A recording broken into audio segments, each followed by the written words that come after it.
Bagaimana keyakinan orang yang menganggap dirinya, yaitu orang salafi, bahwa apa yang dia kerjakan adalah yang paling benar, sehingga dia menjauhi dan menyalahkan orang yang bukan salafi. Tolong jelaskan dengan dalilnya.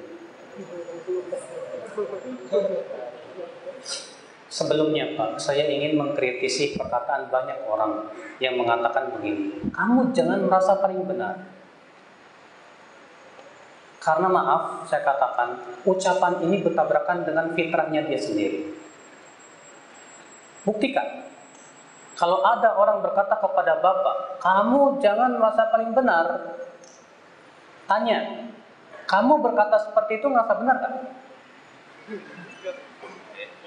Hah?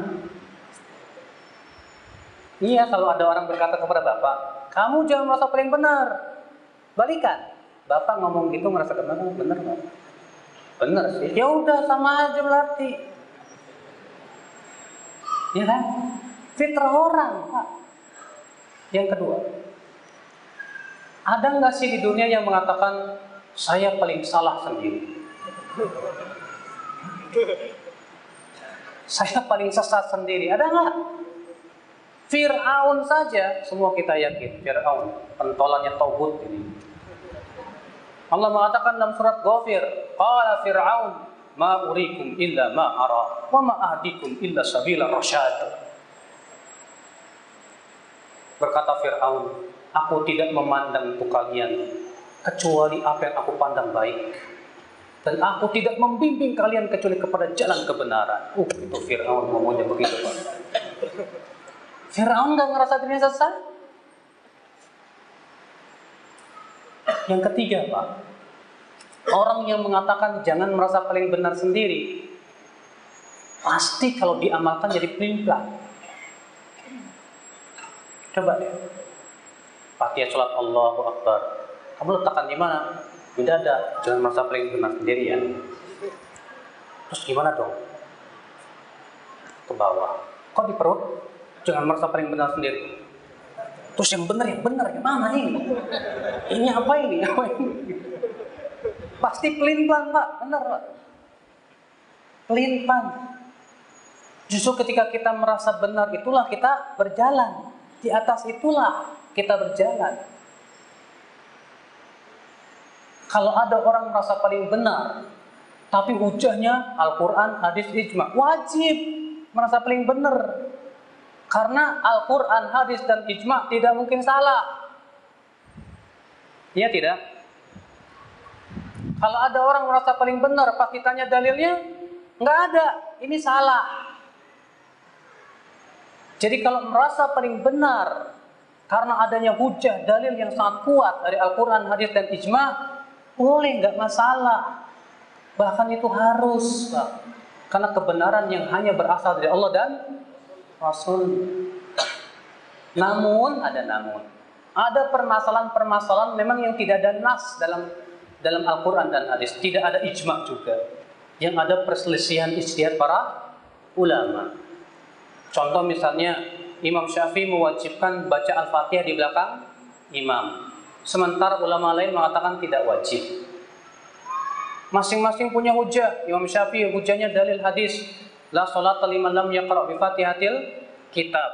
Imam Ahmad berpendapat dengan berdalil dengan ayat, fa idza quri'al Qur'anu fastami'u lahu wa ansitu la'allakum turhamun. Masing-masing punya hujah. Ya sudah, kewajiban kita ikuti saja yang menurut kita kuat tanpa menyesatkan yang lain. Karena itu masalah ijtihadiyah. Kalau masalah ijtihadiyah yang tidak ada nasnya, betul, kita tidak boleh menyesatkan yang lain, tidak boleh. Karena masalah tidak ada nasnya, ya, tidak ada nas yang sorry. Ya. Dan itu pun telah diucapkan oleh para ulama seperti Ibnu Qayyim dan yang lainnya. Ibnu Qayyim mengatakan dalam masalah yang hal-hal yang sifatnya ijtihadiyah yang tidak ada nasnya, tidak boleh kita memaksakan pendapat kita kepada orang lain, tidak boleh. Kita hanya memilih mana yang paling kuat dalilnya, selesai. Nah, Pak, masalahnya di negeri kita tidak bisa membedakan mana ijtihadiyah, mana yang sudah menjadi apa? Ijma para ulama. Masalah ijtihadiyah terkadang dianggap sebuah keyakinan yang tidak boleh tolak. Pokoknya kalau kamu nggak kunut, Wahabi. Kunut subuh kan ikhtilaf para ulama. Imam Syafi'i mengatakan kunut subuh apa? Sunnah. Imam Ahmad dan Imam Malik dan Imam Abu Hanifah mengatakan tidak syariat, tidak disyariatkan. Abu Hanifah mengatakan bahkan bid'ah. Ikhtilaf para ulama. Ya. Nah inilah Pak. Bahkan yang tukang takdir itu ya, masalah yang sifatnya ijtihadiyah juga sebetulnya. Ya. Mensikapi beberapa yayasan dan yang lainnya. Gak bisa bedakan mana yang sifatnya apa? Itu sudah ijma, mana yang sifatnya ijtihadi. Nah ini Pak, Bapak sekalian pahami ini baik-baik Pak. Ya. Jadi kalau ada orang berkata, itu orang salafi, ya, kok merasa paling benar sendiri? Periksa dulu, dia merasa paling benar dalam masalah apa? Kalau jelas dalilnya Al-Quran, hadis dan ijma, wajib kita ikuti itu, karena itu kebenaran yang tidak mungkin, yang tidak boleh diselisih.